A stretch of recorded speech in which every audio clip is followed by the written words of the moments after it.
একজোট হই যে ফেনীকে যাতে মানুষ তার ঐতিহ্য, সংগ্রাম এবং লড়াইয়ের চোখ দিয়ে দেখে, ফেনীকে যাতে সন্ত্রাসের জনপদ হিসেবে না দেখে, ফেনীর সম্মান যাতে আমরা আবার ফিরিয়ে আনতে পারি, ফেনীতে সকল দল মতের লোকেরা যাতে স্বাধীনভাবে কথা বলতে পারে, এবং আমরা আজকে যে নতুন রাজনীতির সূচনা করার জন্য কাজ শুরু করেছি, ফেনী থেকে যাতে আমরা সেই সম্মানটা, সেই আমাদের স্বপ্নটা বাস্তবায়নের ডাক দিতে পারি, এটা আমাদের প্রত্যাশা।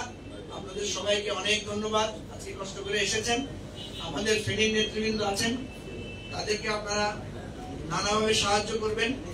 আমাদের দলের ব্যাপারে আপনাদের যদি কোনো সমালোচনা থাকে সেটা আপনারা করবেন। আমাদের দলকে এগিয়ে নিয়ে যাওয়ার জন্য আপনাদের যদি পরামর্শ উপদেশ থাকে সেটা আপনারা আমাদেরকে জানাবেন। আমরা শ্রদ্ধা করে আমাদের শহীদ ভাইদেরকে স্মরণ করছি।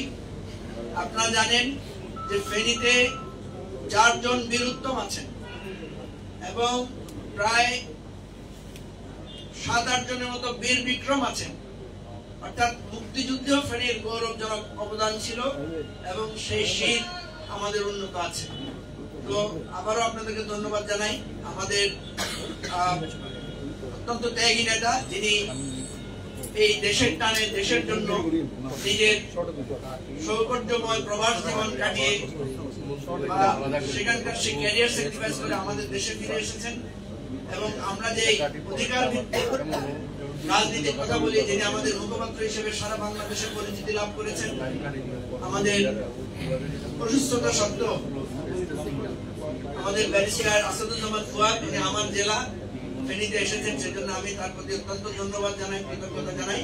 আমি ব্যারিস্টার ফুয়াদকে বলবো আপনাদের উদ্দেশ্যে কিছু সংক্ষিপ্ত কথা বলার জন্য, তারপরে আপনাদের কিছু প্রশ্ন আমরা নিব এবং খোলামেলা আপনাদের সাথে আমরা একটু মত বিনিময় করব। আমি ব্যারিস্টার ফুয়াদকে অনুরোধ করছি কথা বলার জন্য।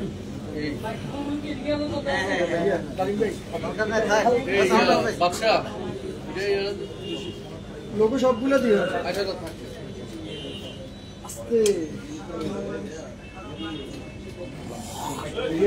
রাজিম ভাই হালকা গেলে কামরু ভাই আর আমরা একটু চাবি গেলে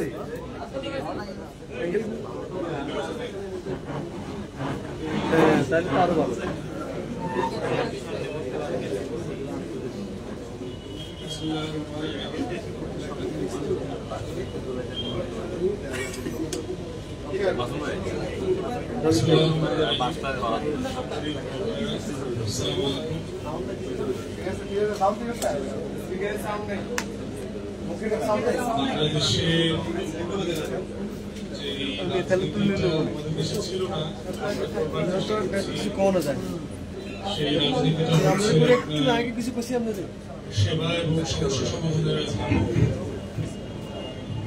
বাংলাদেশে যেটা রাজনীতিটা আছে সেই রাজনীতিটা হচ্ছে একটা জমিদারি রাজনীতি আছে, কয়েকটা বংশ, কয়েকটা পরিবার এবং কয়েকটা দলের জমিদারি স্টাইলে রাজনীতি চলছে, যেখানে বাংলাদেশের নাগরিক তার অধিকার কেন্দ্রে না। এখানে আমার দেশের 20 কোটি মানুষ এই রাজনীতির কেন্দ্রে না। এই রাজনীতির কেন্দ্রে 53 বছর ধরে ছিল হচ্ছে শুধুমাত্র ক্ষমতা এবং চেয়ার, লুটপাট, গুম, খুন, যাচ্ছে তাই আচরণ করা। সেই জায়গা থেকে আমরা বোধ করেছি যে বাংলাদেশের যদি একটা রূপান্তর করতে হয়, যে রাষ্ট্রটার জন্য আমরা যুদ্ধ করেছি, লড়াই করেছি এবং 2024-এও আমাদের প্রায় 2000 তরুণ সাধারণ মানুষ জীবন দিয়েছেন, তাদের সেই মুক্তির লড়াইটাকে যদি আমরা বাস্তবায়ন করতে চাই, তাহলে এই দেশের রাজনীতির গুণগত পরিবর্তন দরকার। এবং সেই রাজনীতির গুণগত পরিবর্তনের জায়গায় যেটা আমরা বলছি যে বাংলাদেশ রাষ্ট্রটাকে একটা কল্যাণ রাষ্ট্র বানাতে হবে। এই কল্যাণ রাষ্ট্র জিনিসটা কি? কল্যাণ রাষ্ট্র মানে হচ্ছে যেখানে এই রাষ্ট্রে তার নাগরিক, এদেশের 20 কোটি মানুষ এবং তার অধিকার, তার ভোগান্তি, তার কষ্ট, তার বঞ্চনা হচ্ছে এখানকার রাজনীতির মূল প্রতিপাদ্য বিষয় হবে। উদাহরণ দিচ্ছি আপনাদেরকে, ফেনীতে আপনার প্রায় 2.5 লক্ষের উপরে মানুষ বিভিন্ন দেশে থাকেন, প্রবাসী, মধ্যপ্রাচ্য থেকে বিভিন্ন দেশ, ইউরোপ আমেরিকাতে আছেন।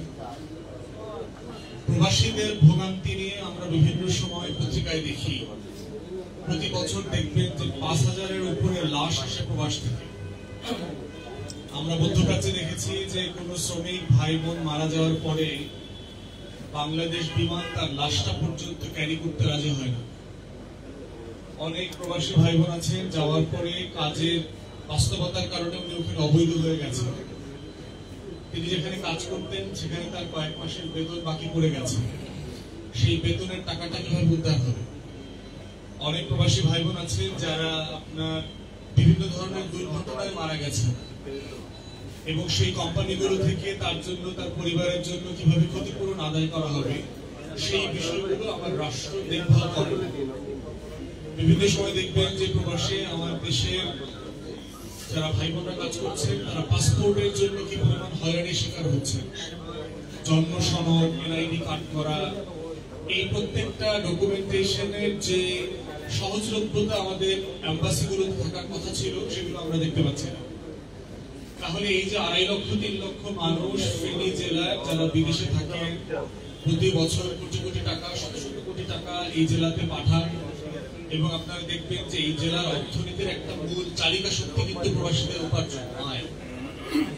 তাহলে সেই মানুষগুলোকে আমরা আসলে কিভাবে টেক কেয়ার করছি?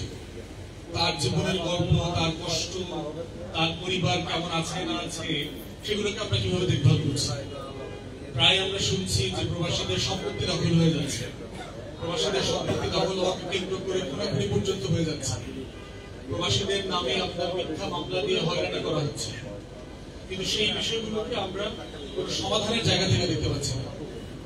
তাহলে এবি পার্টির রাজনীতিটা কি? এবি পার্টির ফেনী জেলার রাজনীতি হতে হবে যে এখানকার প্রবাসী ভাই বোনদের ভোগান্তিগুলো নিয়ে রাষ্ট্রের সাথে দেন দরবার করা এবং প্রবাসী ভাই বোনদের জীবনটাকে কিভাবে সহজ করা যায়, এবং সেই জায়গাটাতে হচ্ছে আমরা বলছি যে সেবা এবং সমস্যা সমাধানের রাজনীতি। দ্বিতীয়ত এক্সাম্পল দেই আপনাদেরকে, সেটা হচ্ছে যে ফেনী নদীর পানির হিস্সা নিয়ে দেখবেন যথেষ্ট আলাপ আছে এলাকাতে। ভারতের স্থানীয় যে ওই পারের লোকজন আছেন তারা প্রায় 90-এর দশক থেকে 95-96 সাল থেকে পাইপ বসিয়ে ফেনী নদীর পানি টেনে নিচ্ছেন খাওয়ার জন্য, কৃষিজ কাজের জন্য। তারা বাংলাদেশ রাষ্ট্রের সাথে কোনো চুক্তি করাটা প্রয়োজন মনে করেন নাই। যদিও হাসিনা সরকার এসে গত কয়েক বছর আগে এটাকে একটা বৈধতার দলিল দিয়ে সবকিছু জায়েজ করে দিয়ে গেছে। তাহলে এত বছর যে আমার নদীর পানি নিয়ে গেল এবং শুকনো মৌসুমে আমরা দেখেছি যে ফেনীর কৃষকরা পর্যন্ত নদী থেকে পানি পান না, ফেনীর যারা জেলে আছেন তারা ওই নদী থেকে মাছ ধরতে পারছেন না। তাহলে বাংলাদেশ রাষ্ট্রের কাজটা কি? ফেনী নদীর পানিটা দিয়ে ভারতকে খুশি করা, ভারতবাসীকে দেয়া, বাংলাদেশের মানুষকে দেয়া? এবি পার্টির রাজনীতি হচ্ছে এই ফেনী নদীর পানির হিস্সা নিয়ে লড়াইটা করা, যে ফেনী নদীর হকদার হচ্ছে আমার দেশের মানুষ, আমার দেশের কৃষক, আমার দেশের জেলে, আমার দেশের যারা নৌকার ব্যবসা করেন, এক এলাকা থেকে আর এক এলাকায় নৌকায় করে মাল জিনিস বয়ে নিয়ে যান। এবি পার্টির ফেনী জেলার রাজনীতি হচ্ছে ফেনী পানি নিয়ে জনগণের পক্ষে দাঁড়ানো, লড়াই করা। এটা হচ্ছে সমস্যা সমাধানের রাজনীতি, সেবার রাজনীতি।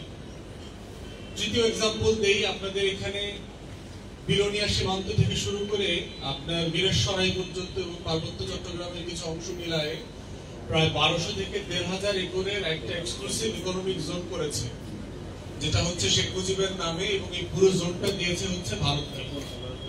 আমরা বিভিন্ন সূত্রে জানতে পেরেছি যে ভারত এই এলাকাটাকে আপনার একটা গোয়েন্দা বেস তৈরি করেছে এখানে, এবং ইসকনকে কেন্দ্র করে আমরা চট্টগ্রাম বিভাগে যে কাওয়াসটা দেখলাম, এই প্রত্যেকটা কাওয়াসের সাথে ধারণা করা হচ্ছে এই অঞ্চলের যে ভারতের তৎপরতা আছে সেটা দায়ী।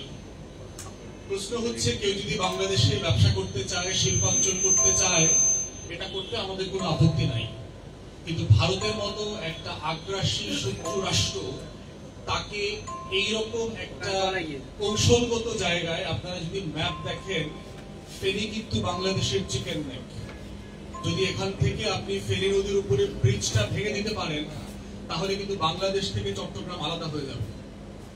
তাহলে সেই রকম একটা কৌশলগত জায়গায় বঙ্গোপসাগরের মুখে ফেনী নদীর মোহনাতে বিলোনিয়া থেকে শুরু করে বীরেশ্বরাইতে এত বড় একটা অঞ্চল ভারতের মতো একটা আগ্রাসী শক্তিকে দেয়াটা বাংলাদেশের স্বাধীনতা, সার্বভৌমত্ব, মর্যাদা এবং জাতীয় স্বার্থের সাথে যায় না।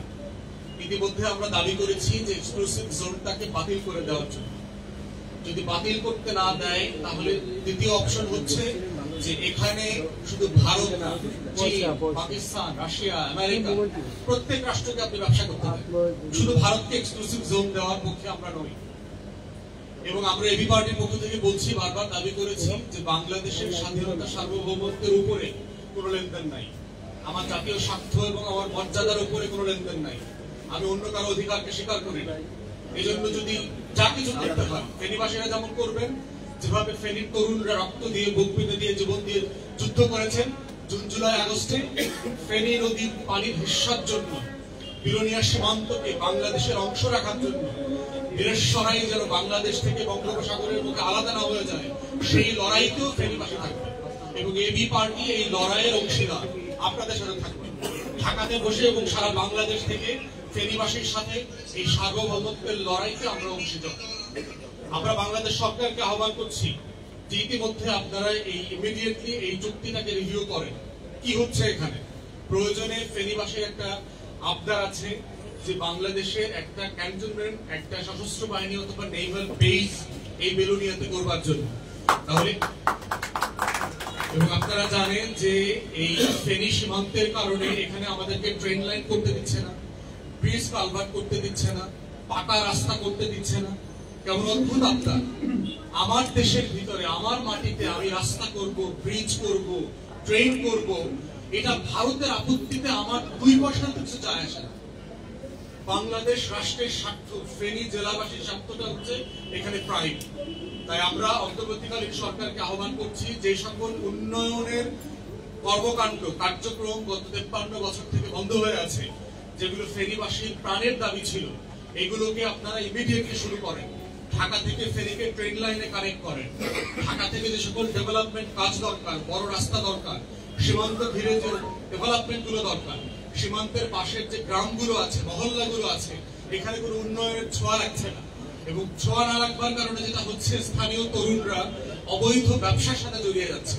ফেন্সিডিল, ইয়াবার ব্যবসা, ভারত থেকে অবৈধ পথে জিনিসপত্র এনে বাংলাদেশে বিক্রি করবার ব্যবসা, এগুলোতে জড়িয়ে যাচ্ছে।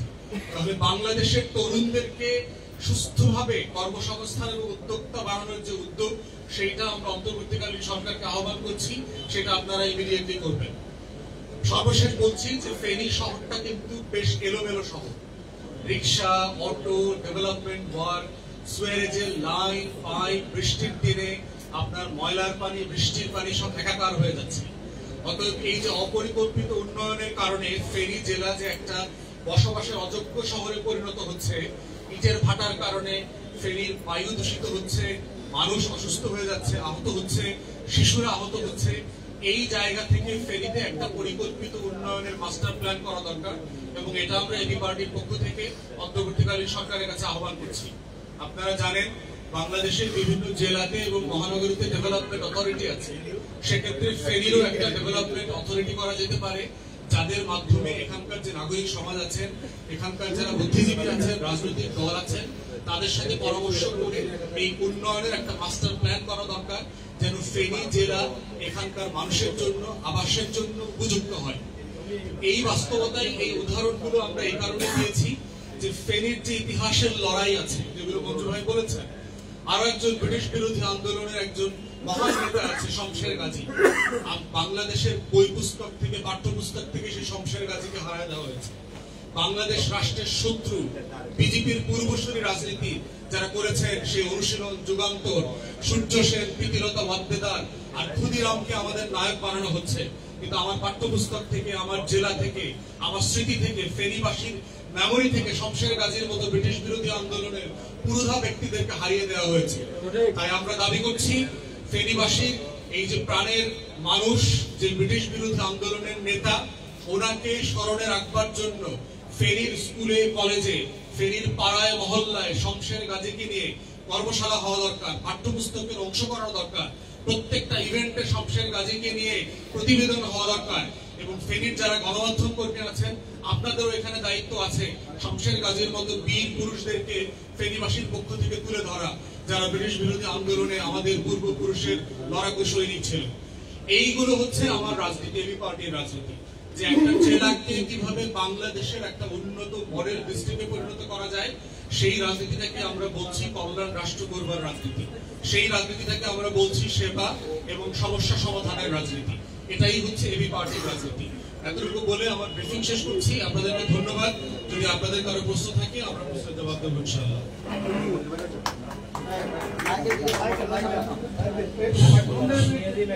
আচ্ছা, এবার একটু বসার জন্য অনুরোধ করবো। আপনারা কি একটু বসতে পারেন? আর আমি জানার আপনার মনিকে আছেন, তাহলে ওই যে মাইক্রোফোনটা নিয়ে একটু সহযোগিতা করুন।